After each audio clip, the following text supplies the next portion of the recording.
Hello everyone, मैले चाहिँ मेरो छोरीको बर्थडेको दिनमा के गरेँ हेरौँ है त मसँग।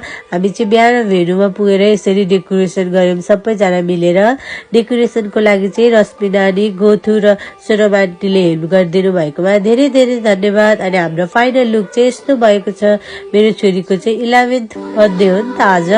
अनि हामी घर पुगेर रेडी भएर फेरि भेन्यू जाँदैछौँ। भेन्यू पुगेपछि त फोटो, टिकटक र भिडियो त म्यान्डेटरी नै भयो।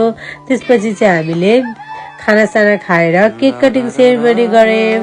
यतिखेर चाहिँ छोरी एकदमै ह्याप्पी छिन् कि उनको केक कट हुँदैछ भनेर। अनि मेरो छोरीलाई चाहिँ पशुपतिनाथ भगवानले सधैँ रक्षा गर्नुहोस्। आई लभ यु छोरी, lots of love, I am so proud of you. अनि त्यसपछि हामीले अब हल्का डान्सहरू पनि गर्नै पर्यो नि त। अगाडि पनि गरेको थियौँ, तर यतिखेर पनि हामी कपाल डान्स या दाईहरू पनि खुब रमाइलो गर्दै हुनुहुन्छ।